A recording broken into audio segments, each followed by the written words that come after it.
17 अप्रैल की second shift की परीक्षा भी हो चुकी है और इस प्रकार से आपकी यूपीएचईएससी असिस्टेंट प्रोफेसर की परीक्षा जो है संपन्न हुई।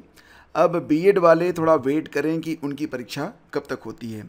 फिलहाल जो चौथी शिफ्ट में जीएस पूछे गए थे, पहले तो आप जीएस देख लो, उसके बाद हम बात करते हैं। वैसे एक बात पहले ही बता देता हूँ कि चारों शिफ्ट में जीएस का जो लेवल है वो बिल्कुल अलग है, ठीक है। और चौथी शिफ्ट में डेफिनेटली बहुत सारे प्रश्न ऐसे हैं जो अच्छी खासी तैयारी करने वाले जो बंदे हैं ना, वो भी नहीं कर पाएंगे भाई। आप खुद देख लो, यहाँ पर देखिए नीचे आर्द्रभूमि स्थल और राज्यों के नाम जोड़े गए हैं। सही जोड़ों का चुनाव करना था आपको। जैसे कि अगर हम बात करें यहाँ पर शक्य सागर, ये मध्य प्रदेश में है, ये तो आपका सही था, ठीक है, पहला यहाँ पर सही था। सिरपुर वेटलैंड जो है त्रिपुरा बता रहे थे, तो ये गलत था। सिरपुर वेटलैंड ये भी एमपी में ही है, ठीक है। और पाला वेटलैंड बता रहे हैं यहाँ पर मिजोरम में है, ये भी आपका गलत था। पाला वेटलैंड आपको कहाँ पर मिलेगा? ये मिलेगा आपको मिजोरम में, मिजोरम में मिलेगा। और सुर सरोवर उत्तर प्रदेश में बिल्कुल सही है, कीथम के नाम से, कीथम लेक के नाम से जानते हैं, आगरा में स्थित है। तो यहाँ पर सही क्या, सही जोड़ों का चुनाव करना था। तो पहला और चौथा वाला जो था ये सही था, 1 और 4 यहाँ पर सही था, विकल्प डी। सिरपुर वेटलैंड त्रिपुरा दिया था, जबकि सही है मध्य प्रदेश। और पाला वेटलैंड जो है मिजोरम में है, ठीक है। इसके बाद आगे बढ़ते हैं। अगला क्वेश्चन है कि बाबरनामा किस भाषा में लिखी गई थी? तो ध्यान देना, बाबरनामा जो है अभी चर्चा में भी रही है, काफ़ी चर्चा में रही बाबरनामा, यह तुर्की भाषा में लिखी गई है। विकल्प डी इसका बिल्कुल करेक्ट है। कंप्यूटर की मेमोरी जो उसके निर्माण के समय प्रोग्राम की जाती है उसे रोम कहते हैं। विकल्प बी आपका यहाँ पर बिल्कुल सही है। और भारत का पहला पुनः प्रयोज्य हाइब्रिड रॉकेट रूमी 1 कब प्रक्षेपित किया गया था? तो 24 अगस्त 2024, ये इसका बिल्कुल सही जवाब था, विकल्प सी, ठीक है। आप देख रहे हैं ना कि जो करंट है ये अगस्त 2024 तक का पूछा गया था। हालांकि मैंने आपको पढ़ाया था, अगस्त 2024 का करंट मैंने आप लोगों को पढ़ाया भी था मैराथन में, ठीक है। इसके बाद है कि निम्नलिखित में कौन मृदा प्रदूषण का कारण है? Which of the following is the cause of soil pollution? तो ना तो ओजोन होगा, ना स्मॉग होगा, ना एरोसोल होगा। ये सही जवाब था इसका, विकल्प ए एसिड रेन, ठीक है। अगला क्वेश्चन पूछा गया था किस अभिलेख में कालिदास और भारवी दोनों का उनके नामों से उल्लेख मिलता है? तो ये है आपका ऐहोल प्रशस्ति, विकल्प डी आपका यहाँ पर करेक्ट था, ठीक है। अब इसके बाद था पीएलआई स्कीम किस एक क्षेत्र से संबंधित नहीं है? तो देखिए ये जो पीएलआई स्कीम है, प्रोडक्शन लिंक्ड इंसेंटिव, इसका फुल फॉर्म होता है। इसमें electronics, pharma, automotive, renewable energy सब आती है। तो ये सारे तो शामिल हैं इसमें, ठीक है। तो विकल्प इसका सही था डी।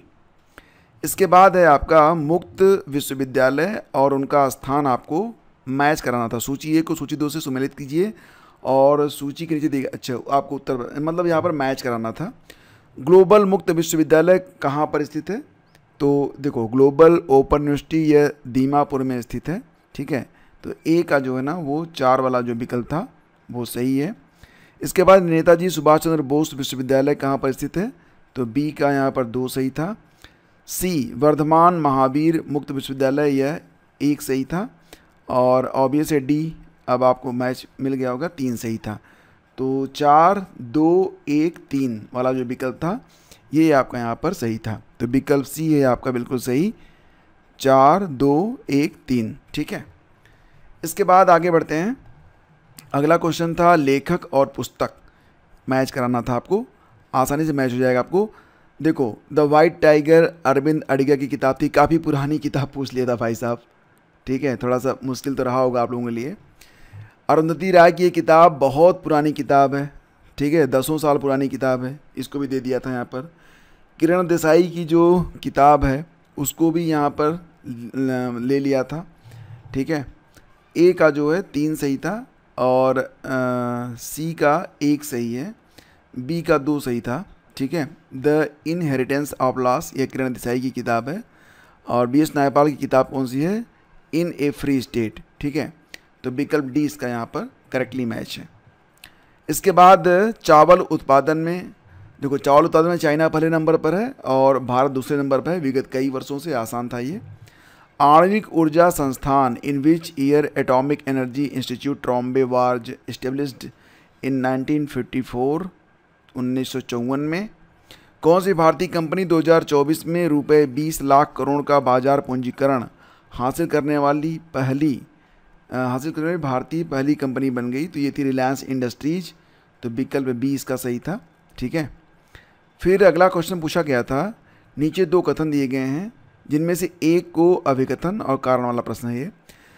तो कह रहे हैं कि NIRF एक रैंकिंग प्रणाली है जिसे भारत सरकार के शिक्षा मंत्रालय ने 2015 में स्टार्ट किया था। बिल्कुल सही है ये।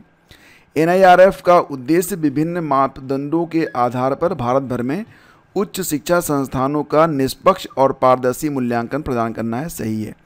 कारण सही है, कथन सही है, कारण कथन की व्याख्या भी है। तो विकल्प बी इसका जो है उत्तर बनेगा। ठीक है।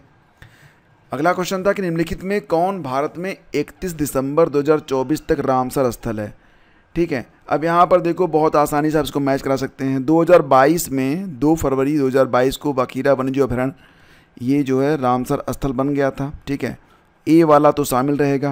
अब यहाँ पर देख लेते हैं, ए सब में दिया गया है लगभग, इसमें नहीं दिया गया तो इसको छोड़ देंगे। ठीक है।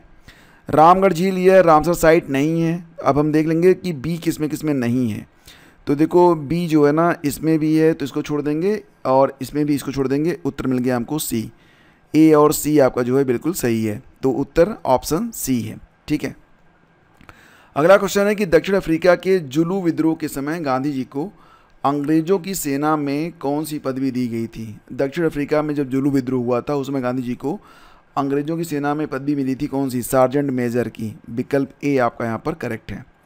ब्लूम द्वारा प्रतिपादित ज्ञानात्मक शैक्षिक उद्देश्यों में कौन सा सम्मिलित नहीं है? एनालिसिस, कॉम्प्रिहेंशन, ऑर्गेनाइजेशन और एप्लीकेशन।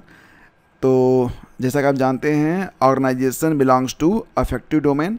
तो ये जो है आपका आंसर बनेगा, ये शामिल नहीं था। विकल्प सी आपका यहाँ पर सही है व्यवस्था। नेक्स्ट है आपका, निम्न को एक अनुक्रम में प्रारंभ से शुरू करके व्यवस्थित करना था। तो यहाँ ये जो रिसर्च एप्टीट्यूड है यहाँ पर सबसे पहला काम क्या करेंगे आप? शोध समस्या का चयन करेंगे। उसके बाद क्या करेंगे? शोध का जो उद्देश्य है उसको देखेंगे। फिर शोध विधि को आप तय करेंगे। इसके बाद आंकड़ों का संग्रह करेंगे। 1 3 2 4 1 3 2 4 विकल्प सी आपका यहाँ पर करेक्ट है। इसके बाद है राजभाषा कीर्ति पुरस्कार। तो आप जानते हैं ना आधिकारिक कार्यों में हिंदी के प्रयोग को प्रोत्साहित करना। तो विकल्प बी इसका सही है। इसकी शुरुआत 2015-16 से शायद हुई थी, 2015-16 में ही हुई थी। ठीक है। तो इसका जो विकल्प बी सही है। आधिकारिक कार्यों में हिंदी के प्रयोग को प्रोत्साहित करना राजभाषा कीर्ति पुरस्कार योजना का मुख्य ऑब्जेक्टिव है, उद्देश्य है। अगला क्वेश्चन है कि जनहित याचिका की अवधारणा ये संयुक्त राज्य अमेरिका से स्टार्ट हुई है, जिसको PIL कहते हैं। ठीक है, पब्लिक इंटरेस्ट लिटिगेशन। और ये शुरू कब हुआ था? 1980 में, 1980 में इसकी शुरुआत हुई थी अमेरिका से। अगला है AI का उपकरण नहीं है। देखो यहाँ पर 2 चीज़ें AI में नहीं शामिल है। क्लाउड जो है, क्लाउड AI में नहीं आता भाई साहब। क्लाउड तो बस एक ऑनलाइन स्टोरेज है। अब इसको भी यहाँ पर दिया गया है। गूगल प्ले स्टोर भी AI में नहीं है। चैट GPT है आपका AI उपकरण, और जेमिनी भी है। तो यहाँ पर कन्फ्यूजन की स्थिति है। ठीक है। क्लाउड को भी अगर आप AI मान लें तो सही उत्तर विकल्प बी हो सकता है। देखते हैं आयोग इसका उत्तर क्या देता है। मोस्ट अप्रोप्रिएट उत्तर यहाँ पर बी को आप मान सकते हैं, लेकिन ए भी हो सकता है, क्योंकि क्लाउड आप वो यूज करते हैं ना, ड्राइव यूज करते हैं, वही है क्लाउड। तो उसमें कौन सी AI है? ठीक है।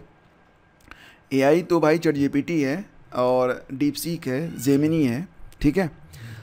भारत में स्वतंत्रता के पश्चात भूमि सुधार को लागू करने का प्राथमिक, देखो बहुत लोगों के पास ज़मीन थी नहीं, तो भूमिहीन किसानों को भूमि का पुनर्वितरण, यही उद्देश्य था। Option B is right. ठीक है। निम्न में कौन शिक्षा का एक अनौपचारिक अभिकरण स्रोत नहीं है? सामान्य खेल, ये तो बिल्कुल है भाई साहब। परिवार, समुदाय, सबसे शिक्षा मिलती है, धार्मिक संस्थाएं। तो यही हमारा उत्तर होगा, most appropriate answer option C. Next है आपका बैरन द्वीप। आप जानते हैं अंडमान सागर में है ये। विकल्प बी सही है। पूछ रहे हैं कि कौन सा एक ICT प्रणाली का घटक नहीं है? ICT से संबंधित यहाँ पर प्रश्न पूछा गया है। सूचना तो होगा। ठीक है। हार्डवेयर और सॉफ्टवेयर के बगैर तो आपका कंप्यूटर चलेगा नहीं कोई भी। मतलब कि ICT में सबसे पहले तो आपका हार्डवेयर आएगा, सॉफ्टवेयर आएगा, फिर इंफॉर्मेशन आएगी। बायोमेट्रिक सेंसर जानते हैं क्या है? ये केवल एक इनपुट डिवाइस है। बायोमेट्रिक सेंसर समझ रहे हैं? आप लगाते हैं ना, अंगूठा लगा देते हैं तो वो सेंस कर लेता है, आपका मोबाइल कर लेता है। ये इनपुट के लिए है, ये ICT का घटक नहीं है। ऑप्शन सी आंसर होगा। फिर आगे बढ़ते हैं, भारत के संविधान में कौन सा अनुच्छेद वयस्क मताधिकार से संबंधित है? ये अनुच्छेद 326 है, वयस्क मताधिकार वाला, ये सही है। उत्सव पोर्टल 2022 में स्टार्ट हुआ। अब इतना पुराना कौन याद रखेगा, आप बताओ। उत्सव पोर्टल, और कौन रोज इसे यूज करता है ये भी बताओ। ये देखो लिम्बिक तंत्र पूछ लिया था, ठीक है, लिम्बिक तंत्र, ये तो आपके ईवीएस में तो आएगा नहीं, ये बायो का प्रश्न है लेकिन आ गया है, नर्वस सिस्टम से संबंधित होता है ये, ऑप्शन डी करेक्ट है। अगला क्वेश्चन है कि संविधान सभा का पहला अधिवेशन 9 दिसंबर 1946 को हुआ था, आपको पता ही है, ऑप्शन ए करेक्ट है। किस खुशबूदार उपज के उत्पादन के नागौर, नागौर में क्या पैदा होता है, जीरा पैदा होता है, ऑप्शन बी करेक्ट है। और ये है आपका प्रशासन में बिग डेटा एनालिटिक्स के प्रमुख उपयोग क्या हैं? तो देखो मुख्य रूप से क्या है, साइबर सुरक्षा बढ़ाना ये तो शामिल है, सरकारी राजस्व कर वृद्धि ये भी शामिल है, चुनाव परिणाम तो ले नहीं सकते, ठीक है, ए सी डी वाला जो विकल्प है ऑप्शन डी ये सही हो सकता है, ठीक है। वैसे इसमें ए वाले में भी कन्फ्यूजन है लेकिन कोई ऐसा विकल्प नहीं जिसमें केवल सी डी हो, तो अच्छा सी बी है ना, और बी हमें बिल्कुल नहीं लेना है, तो बी इसमें भी है, बी इसमें भी है, बी इसमें भी है, तो तीनों तो बी की वजह से कट रहे हैं, तो डी आपका सही है। तो ये आपके 30 प्रश्न हो गए। कैसी लगी ये सीरीज? सभी चारों शिफ्टों की जो जीएस है हमने डिस्कस कर ली है। अब आगे बढ़ेंगे और हम स्टार्ट करेंगे अपनी अगली पढ़ाई, आरओ का जीएस पढ़ेंगे, ठीक है, आरओ और यूपी पीसीएस। बाकी आपकी कौन सी परीक्षा है कमेंट करके बताइएगा। सेशन आपको अच्छा लगा है तो लाइक और शेयर कर दीजिएगा। आप सभी का बहुत बहुत धन्यवाद। मिलते हैं आपसे अगले वीडियो में। Thank you.